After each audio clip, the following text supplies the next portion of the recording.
La maison de Claudine, de Colette. Où sont les enfants? La maison était grande, coiffée d'un grenier haut. La pente raide de la rue obligeait les écuries et les remises, les poulaillers, la buanderie, la laiterie, à se blottir en contrebas tout autour d'une cour fermée. Accoudé au mur du jardin, je pouvais gratter du doigt le toit du poulailler. Le jardin du haut commandait un jardin du bas, potager resserré et chaud, consacré à l'aubergine et au piment, où l'odeur du feuillage de la tomate se mêlait, en juillet, au parfum de l'abricot mûri sur espalier. Dans le jardin du haut, 2 sapins jumeaux, un noyer dont l'ombre intolérante tuait les fleurs, des roses, des gazons négligés, une tonnelle disloquée. Une forte grille de clôture, au fond, en bordure de la rue des Vignes, eût dû défendre les 2 jardins. Mais je n'ai jamais connu cette grille que tordue, arrachée au ciment de son mur, emportée et brandie en l'air par les bras invincibles d'une glycine centenaire. La façade principale, sur la rue de l'Hospice, était une façade à perron double, noircie, à grandes fenêtres et sans grâce, une maison bourgeoise de vieux village, mais la roide pente de la rue bousculait un peu sa gravité, et son perron boitait, 6 marches d'un côté, 10 de l'autre.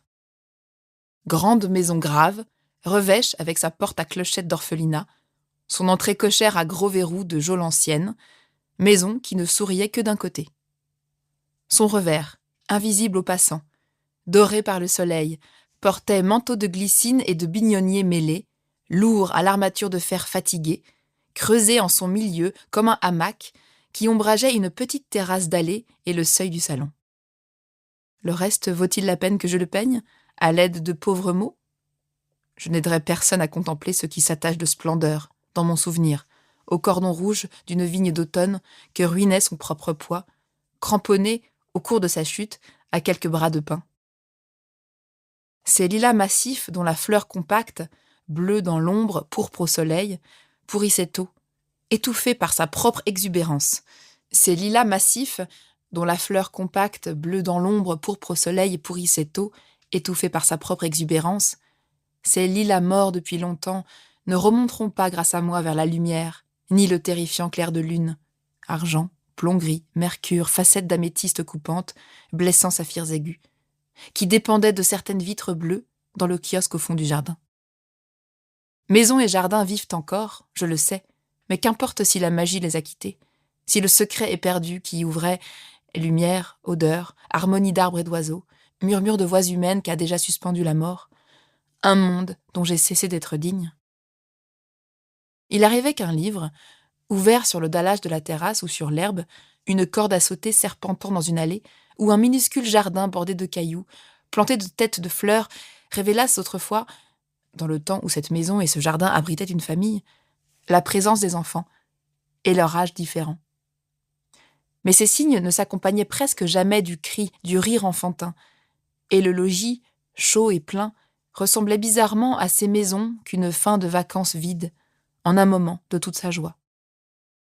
Le silence, le vent contenu du jardin clos, les pages du livre rebroussées sous le pouce invisible d'un sylphe, tout semblait demander « Où sont les enfants ?» C'est alors que paraissait, sous l'arceau de fer ancien que la glycine versait à gauche, ma mère, ronde et petite en ce temps où l'âge ne l'avait pas encore décharnée. Elle scrutait la verdure massive, levait la tête et jetait par les airs son appel. « Les enfants! Où sont les enfants ?» Où ? Nulle part. L'appel traversait le jardin, heurtait le grand mur de la remise à foin et revenait, en écho très faible et comme épuisé. « Où ? Enfants ?» Nulle part. Ma mère renversait la tête vers les nuées, comme si elle eût attendu qu'un vol d'enfants ailés s'abattît. Au bout d'un moment, elle jetait le même cri, puis se lassait d'interroger le ciel, cassait de l'ongle le grelot sec d'un pavot, grattait un rosier emperlé de pucerons verts, cachait dans sa poche les premières noix, hochait le front en songeant aux enfants disparus, et rentrait. Cependant, au-dessus d'elle, parmi le feuillage du noyer, brillait le visage triangulaire et penché d'un enfant allongé, comme un matou, sur une grosse branche, et qui se taisait.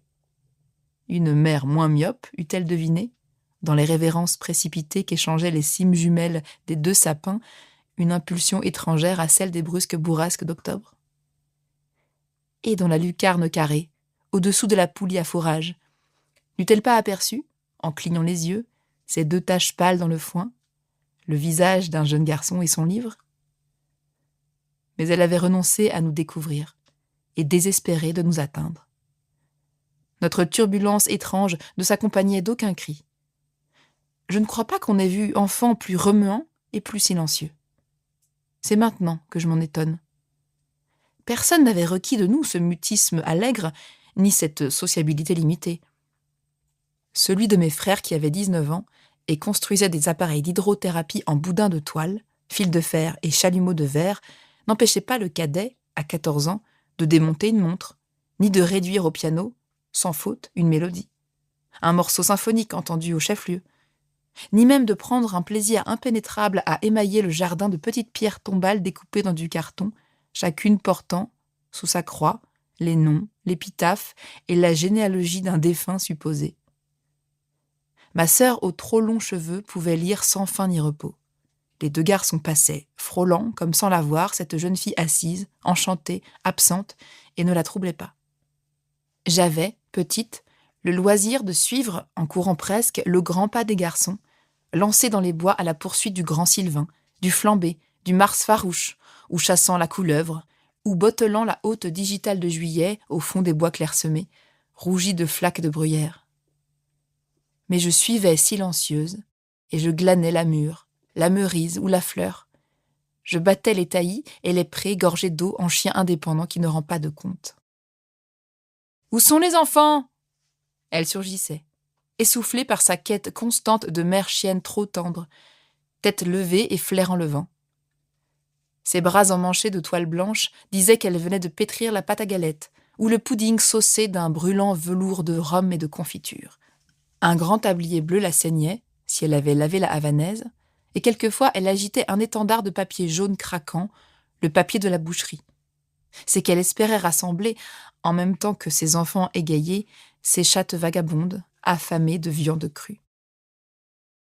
Au cri traditionnel s'ajoutait, sur le même ton d'urgence et de supplication, le rappel de l'heure. « 4 heures, ils ne sont pas venus goûter. Où sont les enfants ? 6h30, rentreront-ils dîner ? Où sont les enfants ?» La jolie voix, et comme je pleurerais de plaisir à l'entendre. Notre seul péché, notre méfait unique, était le silence, et une sorte d'évanouissement miraculeux. Pour des desseins innocents, pour une liberté qu'on ne nous refusait pas, nous sautions la grille, quittions les chaussures, empruntant pour le retour une échelle inutile, le mur bas d'un voisin. Le flair subtil de la mer inquiète découvrait sur nous l'ail sauvage d'un ravin lointain ou la menthe des marais masqués d'herbe. La poche mouillée d'un des garçons cachait le caleçon qu'il avait emporté aux étangs fiévreux, et la petite, fendue au genou, pelée au coude, saignait tranquillement, sous des emplâtres de toile d'araignée et de poivre moulu, liés d'herbes rubanées. « Demain, je vous enferme. Tous, vous entendez ? Tous !» Demain.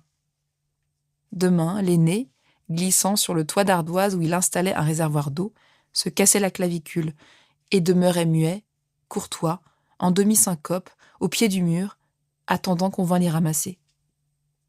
Demain, le cadet recevait sans mot dire, en plein front, une échelle de 6 mètres et rapportait avec modestie un œuf violacé entre les 2 yeux. « Où sont les enfants ?» 2 reposent. Les autres, jour par jour, vieillissent. S'il est un lieu où l'on attend après la vie, celle qui nous attendit tremble encore, à cause des 2 vivants. Pour l'aînée de nous tous, elle a du moins fini de regarder le noir de la vitre le soir. Ah, je sens que cette enfant n'est pas heureuse. Je sens qu'elle souffre.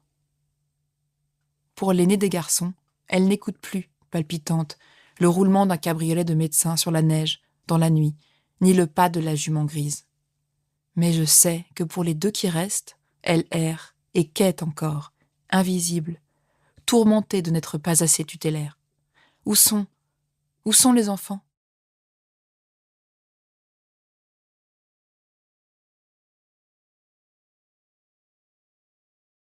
Le sauvage. Quand il l'enleva, vers 1853, à sa famille, qui comptait seulement 2 frères, journalistes français mariés en Belgique, à ses amis, des peintres, des musiciens et des poètes, toute une jeunesse bohème d'artistes français et belges, elle avait 18 ans. Une fille blonde, pas très jolie et charmante, à grande bouche et à menton fin, les yeux gris et gais, portant sur la nuque un chignon bas de cheveux glissants, qui coulait entre les épingles. Une jeune fille libre, habituée à vivre honnêtement, avec des garçons, frères et camarades. Une jeune fille sans dot, trousseau, ni bijoux, dont le buste mince, au-dessus de la jupe épanouie, pliait gracieusement. Une jeune fille à taille plate et épaules rondes, petite et robuste. Le sauvage la vit.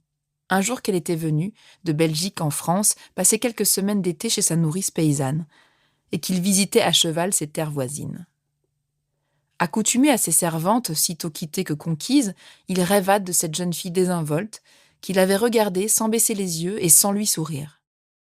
La jeune barbe noire du passant, son cheval rouge comme guigne, sa pâleur de vampire distingué, ne déplurent pas à la jeune fille, mais elle l'oubliait au moment où il s'enquit d'elle.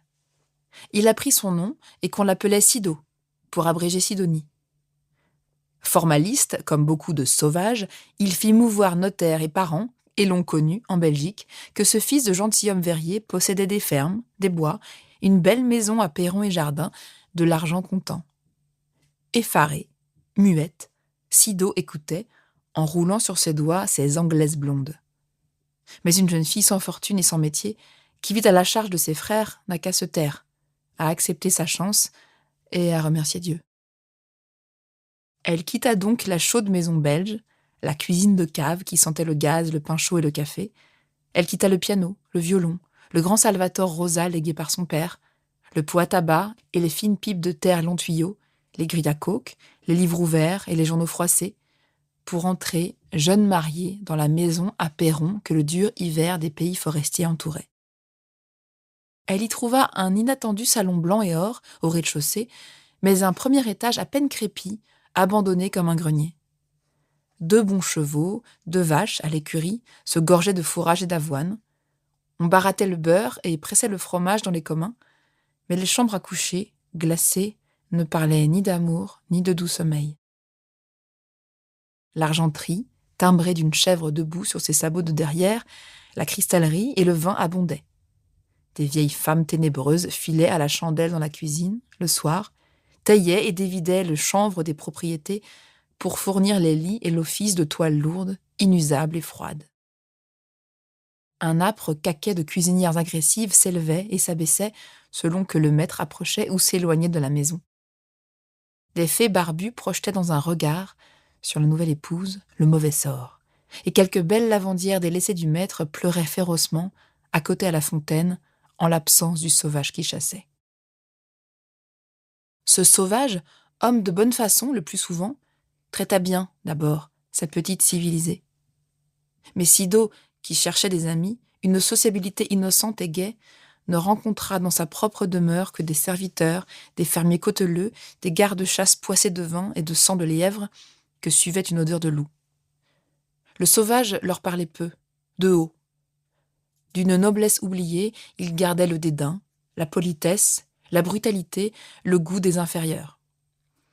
Son surnom ne visait que sa manière de chevaucher seul, de chasser sans chien ni compagnon, de demeurer muet. Sido aimait la conversation, la moquerie, le mouvement, la bonté despotique et dévouée, la douceur. Elle fleurit la grande maison, fit blanchir la cuisine sombre, surveilla elle-même des plats flamands, pétrit des gâteaux au raisin et espéra son premier enfant. Le sauvage lui souriait entre 2 randonnées et repartait. Il retournait à ses vignes, à ses bois spongieux, s'attardait aux auberges de carrefour où tout est noir autour d'une longue chandelle, les solives, les mûres enfumées, le pain de seigle et le vin dans les gobelets de fer. À bout de recettes gourmandes, de patience et d'encaustique, Sido, maigri d'isolement, pleura. Et le sauvage aperçut la trace des larmes qu'elle niait. Il comprit confusément qu'elle s'ennuyait, qu'une certaine espèce de confort et de luxe étrangère à toute sa mélancolie de sauvage manquait. Mais quoi ? Il partit un matin à cheval, trotta jusqu'au chef-lieu, 40 kilomètres, battit la ville et revint la nuit d'après, rapportant, avec un grand air de gaucherie fastueuse, 2 objets étonnants, dont la convoitise d'une jeune femme put se trouver ravie. Un petit mortier à piler les amandes et les pâtes, en marbre lumachel très rare, et un cachemire de l'Inde. Dans le mortier dépoli, ébréché, je pourrais encore piler les amandes, mêlées au sucre et aux zestes de citron. Mais je me reproche de découper en coussin et en sac à main le cachemire à fond cerise. Car ma mère, qui fut la Sido sans amour et sans reproche de son premier mari hypocondre, soignait châle et mortier avec des mains sentimentales. « Tu vois, me disait-elle, il me les a apportés, ce sauvage qui ne savait pas donner. Il me les a pourtant apportés à grand-peine, attachés sur sa jument Mustapha. Il se tenait devant moi, les bras chargés, aussi fier et aussi maladroit qu'un très grand chien qui porte dans sa gueule une petite pantoufle. Et j'ai bien compris que, pour lui, ces cadeaux n'avaient figure de mortier ni de châle. C'étaient des cadeaux, des objets rares et coûteux qu'il était allé chercher loin, c'était son premier geste désintéressé, hélas, et le dernier, pour divertir et consoler une jeune femme exilée et qui pleurait. Amour. Il n'y a rien pour le dîner ce soir. Ce matin, Tricotet n'avait pas encore tué. Il devait tuer à midi. Je vais moi-même à la boucherie, comme je suis. Quel ennui. Ah, pourquoi mange-t-on? Qu'allons-nous manger ce soir? Ma mère est debout, découragée, devant la fenêtre. Elle porte sa robe de maison en satinette à pois, sa broche d'argent qui représente 2 anges penchés sur un portrait d'enfant, ses lunettes au bout d'une chaîne et son lorgnon au bout d'un cordonnet de soie noire, accroché à toutes les clés de porte, rompu à toutes les poignées de tiroir et renoué 20 fois. Elle nous regarde, tour à tour, sans espoir. Elle sait qu'aucun de nous ne lui donnera un avis utile. Consulté, papa répondra « Des tomates crues avec beaucoup de poivre. »« Des choux rouges au vinaigre », eût dit Achille, l'aîné de mes frères, que sa thèse de doctorat retient à Paris. « Un grand bol de chocolat », postulera Léo, le second. Et je réclamerai, en sautant en l'air parce que j'oublie souvent que j'ai 15 ans passés, des pommes de terre frites et des noix avec du fromage. Mais il paraît que frites, chocolat, tomates et choux rouges ne font pas un dîner. Pourquoi, maman? Ne pose donc pas de questions stupides. Elle est toute à son souci. Elle a déjà empoigné le panier fermé, en rotin noir, et s'en va comme elle est. Elle garde son chapeau de jardin roussi par 3 étés, à grand bord, à petit fond cravaté d'une ruche marron, et son tablier de jardinière, dont le bec busqué du sécateur a percé une poche. Les graines sèches de nigel, dans leur sachet de papier, font, au rythme de son pas, un bruit de pluie et de soie égratignée au creux de l'autre poche. Coquette pour elle, je lui crie « Maman, ôte ton tablier !» Elle tourne en marchant sa figure à bandeau qui porte, chagrine, ses 55 ans, et 30 lorsqu'elle est gaie. « Pourquoi donc? Je ne vais que dans la rue de la Roche. »« Laisse donc ta mère tranquille !» gronde mon père dans sa barbe. « Où va-t-elle, au fait? »« Chez Léonore, pour le dîner. »« Tu ne vas pas avec elle? »« Non, je n'ai pas envie aujourd'hui. » Il y a des jours où la boucherie de Léonore, ses couteaux, sa hachette, ses poumons de bœuf gonflés que le courant d'air irise et balance, roses comme la pulpe du bégonia, me plaisent à l'égal d'une confiserie. Léonore y tranche pour moi un ruban de lard salé qu'elle me tend, transparent du bout de ses doigts froids. Dans le jardin de la boucherie, Marie Tricotet, qui est pourtant née le même jour que moi, s'amuse encore à percer d'une épingle des vessies de porc ou de veau non vidés qu'elle presse sous le pied pour faire jet d'eau. Le son affreux de la peau qu'on arrache à la chair fraîche, la rondeur des rognons, fruits bruns dans leur capitonnage immaculé de panne rosée, m'émeuvent d'une répugnance compliquée, que je recherche et que je dissimule. Mais la graisse fine qui demeure au creux du petit sabot fourchu, lorsque le feu fait éclater les pieds du cochon mort, je la mange comme une friandise saine. N'importe. Aujourd'hui, je n'ai guère envie de suivre maman. Mon père n'insiste pas, se dresse agilement sur sa jambe unique, empoigne sa béquille et sa canne et monte à la bibliothèque. Avant de monter, il plie méticuleusement le journal Le Temps, le cache sous le coussin de sa bergère, enfoui dans une poche de son long paletot, la nature en robe d'azur. Son petit œil cosaque, étincelant sous un sourcil de chanvre gris, rafle sur les tables toute provant d'imprimé qui prendra le chemin de la bibliothèque et ne reverra plus la lumière. Mais, bien dressé à cette chasse, nous ne lui avons rien laissé.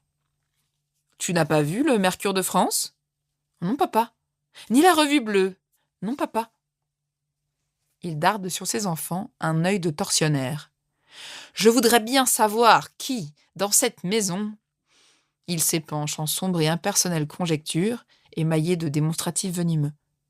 Sa maison est devenue cette maison, où règne ce désordre, où ces enfants de basse extraction professent le mépris du papier imprimé, encouragés d'ailleurs par cette femme.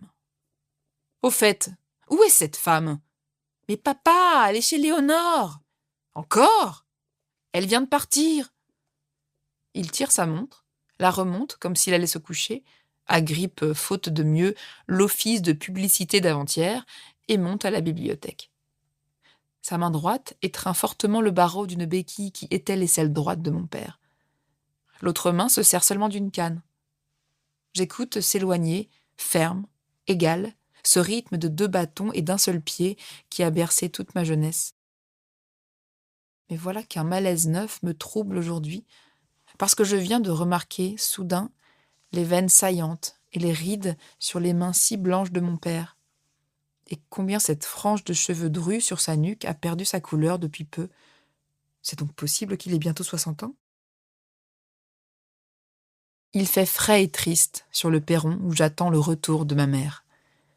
Son petit pas élégant sonne enfin dans la rue de la Roche et je m'étonne de me sentir si contente. Elle tourne le coin de la rue, elle descend vers moi. L'infâme Patasson, le chien, la précède et elle se hâte. « Laisse-moi, chérie. Si je ne donne pas l'épaule de mouton tout de suite à Henriette pour la mettre au feu, nous mangerons de la semelle de botte. Où est ton père ?» Je la suis, vaguement choquée pour la première fois qu'elle s'inquiète de papa. Puisqu'elle l'a quitté il y a une demi-heure et qu'il ne sort presque jamais, elle le sait bien où est mon père. Ce qui pressait davantage, c'était de me dire, par exemple, « Minet chérie, tu es palote. Minet chérie, qu'est-ce que tu as ?» Sans répondre, je la regarde jeter loin d'elle son chapeau de jardin, d'un geste jeune qui découvre des cheveux gris et un visage au frais coloris, mais marqué, ici et là, de plis ineffaçables. C'est donc possible ? Mais oui, je suis la dernière née des 4. C'est donc possible que ma mère ait bientôt 54 ans ? Je n'y pense jamais. Je voudrais l'oublier. Le voici, celui qu'elle réclamait. Le voici hérissé, la barbe en bataille. Il a guetté le claquement de la porte d'entrée, il est descendu de son air. « Te voilà, tu y as mis le temps. » Elle se retourne, rapide comme une chatte. « Le temps ? C'est une plaisanterie. Je n'ai fait qu'aller et revenir. » « Revenir d'où ? De chez Léonore ? Ah non, il fallait aussi que je passe chez Corneau pour sa tête de crétin et ses considérations sur la température. Tu m'ennuies. J'ai été aussi chercher de la feuille de cassis chez Cholet. » Le petit œil cosaque jette un trait aigu. « Ah ah ! Chez Cholet !» Mon père rejette la tête en arrière, passe une main dans ses cheveux épais, presque blancs. « Ah ah ! Chez Cholet ! As-tu remarqué seulement que ses cheveux tombent à Cholet et qu'on lui voit le caillou ? » « Non, je n'ai pas remarqué. »« Tu n'as pas remarqué ?»« Mais non, tu n'as pas remarqué. Tu étais bien trop occupé à faire la belle pour les Godelureau du Mastroquet d'en face et les 2 fils Mabila. »« Oh, c'est trop fort. Moi pour les 2 fils Mabila ? Écoute, vraiment, je ne conçois pas comment tu oses. Je t'affirme que je n'ai pas même tourné la tête du côté de chez Mabila. Et la preuve, c'est que... » Ma mère croise avec feu, sur sa gorge que hausse un corset à gousset, ses jolies mains, fanées par l'âge et le grand air.